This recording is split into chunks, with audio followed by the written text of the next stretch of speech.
So my class project was implementing the Bitcoin beacon. So we talked about it in lecture 9, but just as a quick refresher, so we want to be able to conduct public lotteries and drawings.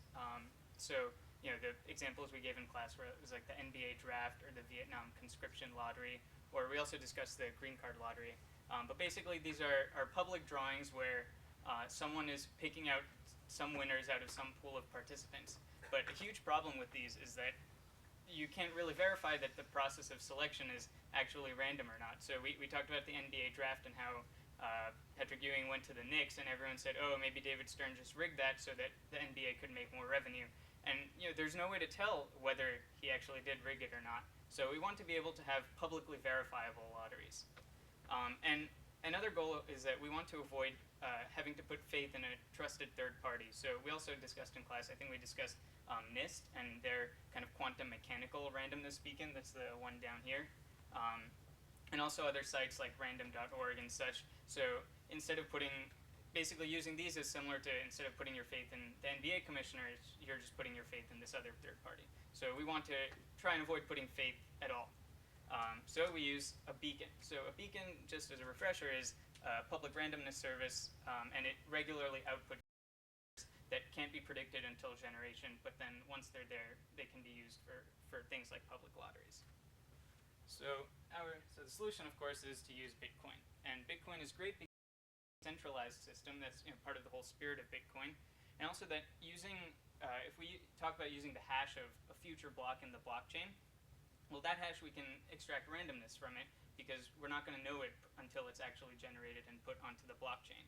And so Joe, Stephen Goldfeder, and others have a working paper in which they discuss kind of the financial costs of trying to influence such a lottery. But the idea is that if you're an attacker, if we're going to be extracting randomness from the hash of some yet unpublished block, the only way you can influence that is to bribe a miner who's going to publish something that's unfavorable to you. You'd have to bribe that miner to not put it onto the blockchain, and so that would require you to pay at least the reward he would get otherwise. So this is just kind of a very high-level diagram of what I made the website would actually do, and it should be usable by anyone. Like, no one should have to have knowledge of Bitcoin or cryptography to use this service. So basically, if I'm just a simple user, I'm going to visit this home page, and I'm going to create a lottery by specifying the details that I want. And I don't know anything about Bitcoin blocks or anything, so I'm just going to specify a date and a time. And then this site will will convert it to a Bitcoin block. Then I'll enter things like number of participants, whatever, and it will give me the details of the lottery. And then what I can do with this is these lottery details, we call them a manifest, is unique by its hash. And so I can download it as a JSON file, or I can send the hash or the file to anyone to verify the results, and they can all upload it and be taken to the same details page. And then when the block is actually published, you'll be able to see the results. So I'll just walk through. So this is a home site. If I come here, choices. I can create a lottery, or I can check some existing results. So right now, let's say I don't have any lottery created. So I'm going to go ahead and click Create a New Lottery.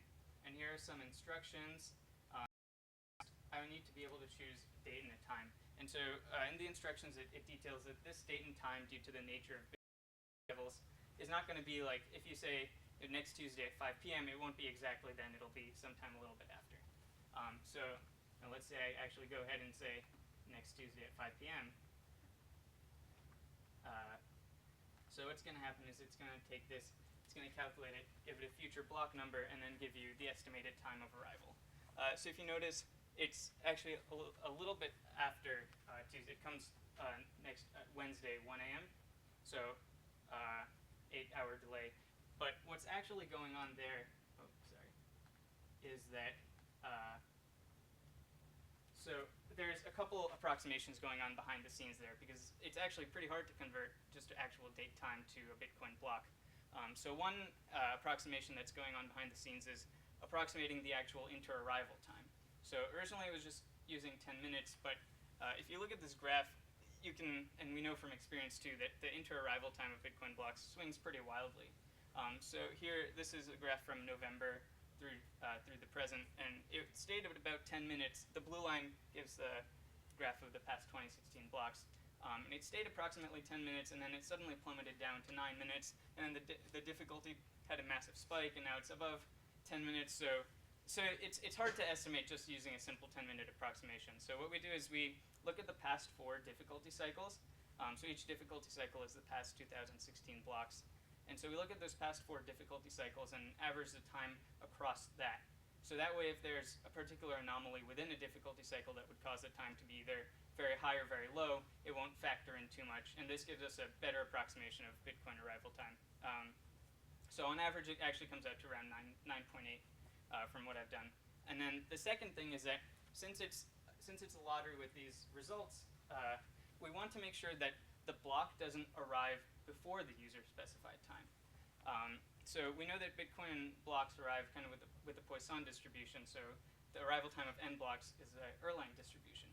And so then what we do is we take the time and then we pick a block such that it arrives before the user-specified time with 1% probability. So it'll arrive after the time with 99% probability. And so ensuring that 99% is what causes that delay. And the farther ahead in the future you pick, there's a slightly longer delay. But if you think about using this in terms of with public lottery situations, it works out well, because then that allows kind of the lottery coordinators to make sure everything's okay and to kind of have the logistics of the lottery organized. So a delay is not very harmful.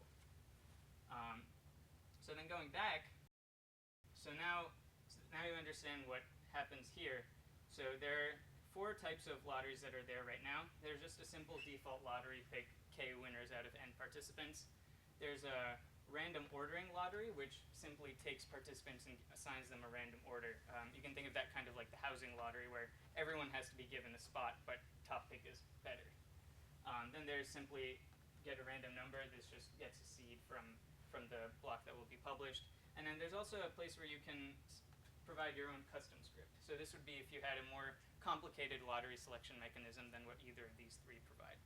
So one example of that is how Princeton Housing Lottery actually does it, where different years have different weights, and so seniors always have to be picked before juniors, but within seniors there's its own type of lottery. So you can imagine complex situations like that requiring their own custom scripts. So just to give you an example of how to set it up, though, let's go ahead and I made a file with our class and then some other people, my roommates actually.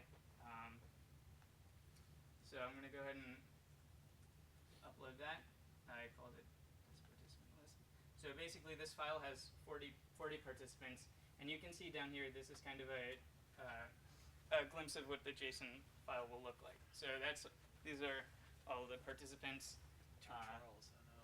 I'm sorry, I took it off the Blackboard user list, so I thought maybe I should write Charlie, but I just went ahead and wrote Charles. No, because there's 2 Charleses in the class, is what I'm saying. Oh yes, that's right. We'll have to fight it out or something. Well, anyway, so then the user goes ahead and submits it, and then this is kind of how the details page looks like. It gives the details of everything that was specified in the lottery, and you can see that the lottery results aren't available yet. Yeah, so that's about what time that block was. But one cool thing you can do then is you can go ahead and download this file as a JSON file.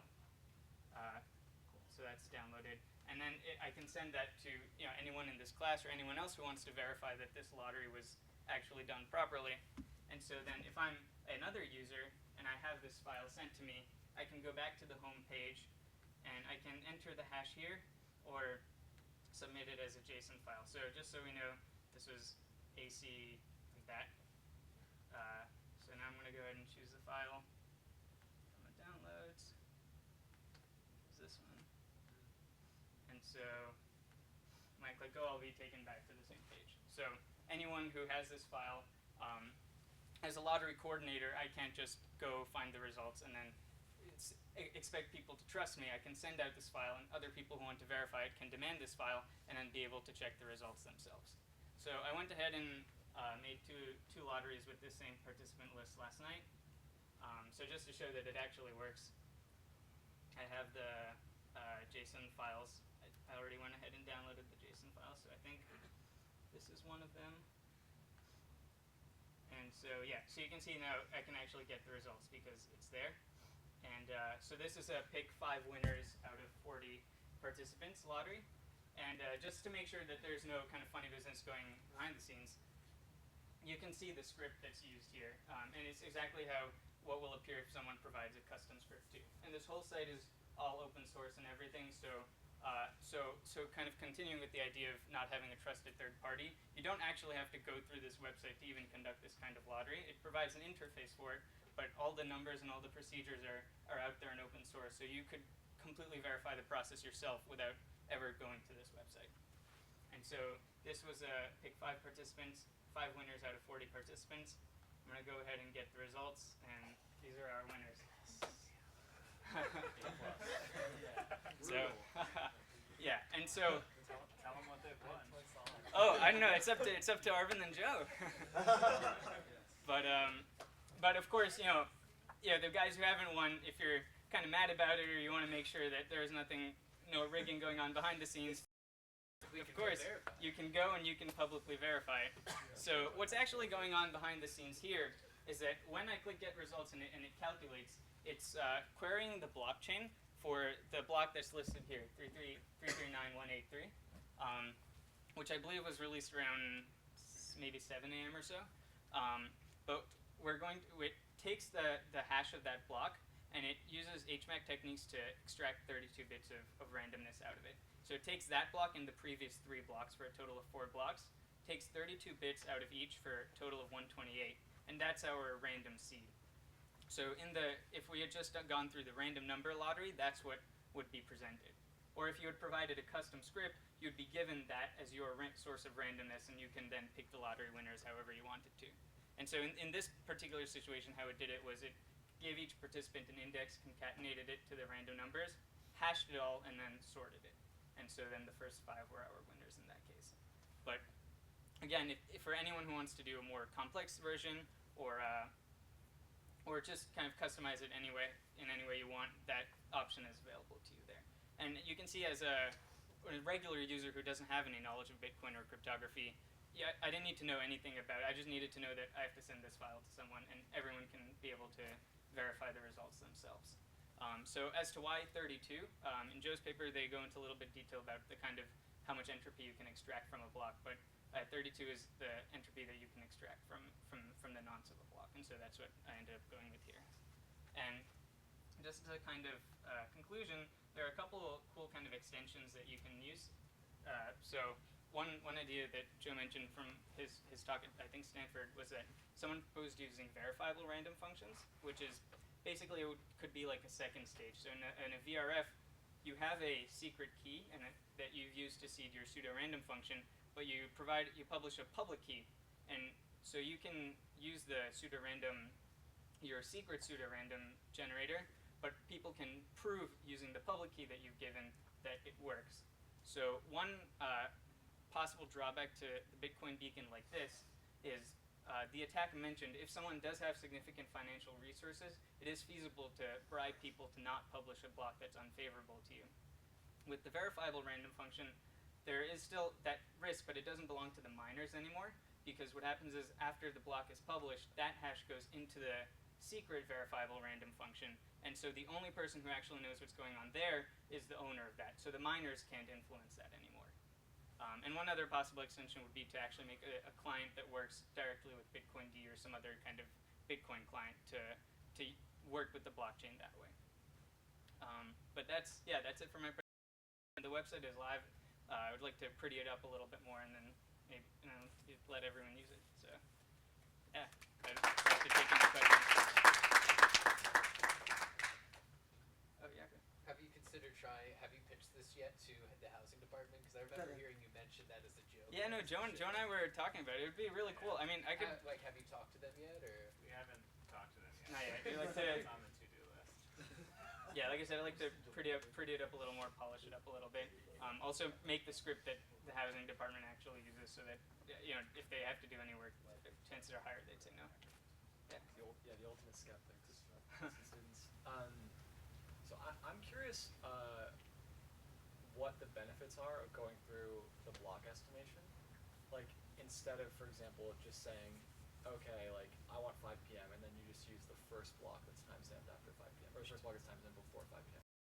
Yeah. Like, So is it to avoid manipulating timestamps? right. So the idea is that so that is one thing, that Bitcoin doesn't actually have this conception of time, and another idea is that if you fix it at a time like 5 p.m., it's a lot easier to manipulate that as a miner, because you know as the deadline is coming up kind of how you can manipulate it. But fixing that block beforehand requires people to manipulate a little beforehand, if that makes sense. Let me clarify that explanation a little bit. Sorry, yeah. If the miner is trying to manipulate a time, they can withhold a block until before or after that time and still broadcast it and still gain the mining reward from that block. Yeah. Whereas with the current system, if they want to manipulate it, they have to forego their block rewards, and that's a much more costly attack.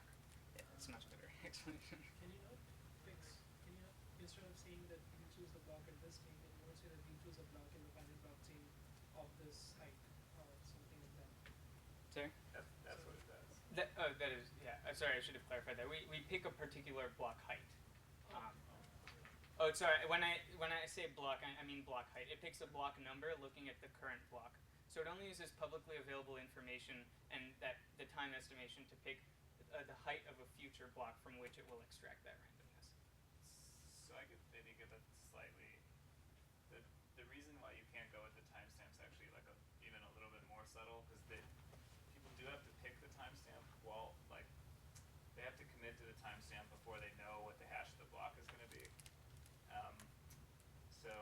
But you do basically have a longer window to attack, because if you know it's like the first thing after 5 p.m. and you want to attack, you'd mine blocks that are after 5 p.m. and that gives you like a much longer window where you'll be the only one mining blocks that would potentially impact the lottery. So it's like sort of subtle. I guess I don't want to derail and talk about that more, but Oh yeah, the kind of mechanics and attack costs are detailed really, really well in Joe's paper. Nice.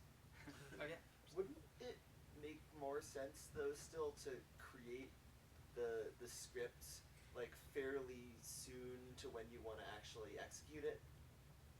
So since like the farther out in time you are, the less farther away from when you actually want the results revealed it's going to be. So wouldn't you want to choose a time like? Why do you need to choose? Can't you like choose what block kind of much closer to when the block will be generated? I think so, but then I think it falls kind of to the same attacks of going directly with the timestamp. That when you publish it straight at the beginning, you prevent it makes it as hard as possible for a miner to directly influence it that way. Whereas if you have significant mining power and it's going and you do it closer to the timestamp, then you could potentially influence it that way. you could probably do it the day before. It depends on what your real world trust process is, but like for the Princeton housing lottery, you would want to make the manifest and then put the hash of it in like the student newspaper the day before. It would just So yeah, it's like clear that you yeah. it's clear that you're committed to it beforehand in real time. So Yeah. it really just depends on how quickly you can convincingly do that. It'd be nice to cap the time within like a couple hours of Yeah, that target makes sense. for, kind of. Definitely. Yeah. That's kind of a user problem at this point, right? So users can create their lottery a certain. Yeah, no, that's what I was kind of yeah. There's some little like, kind of user touches that I would like to make Cool. better like that. Yeah. So just a random thought. So to minimize the error, but maybe this can be done. You can amplify. So for example, you can say that we'll choose some random height block in the future, and that random height can again depend on some blocks hash in the future. So basically, you're amplifying your randomness, and it minimizes the error quite a lot. I think that can be done. As in, make it a step 2 process that Okay. I'll choose some random block in the future, and that random block depends on some random block in the future. So it's a 2-step process, and the error is minimized by So you're saying like if it's supposed to be 10 days from now, we'd say 9 days from now we would base it on like a block in the middle.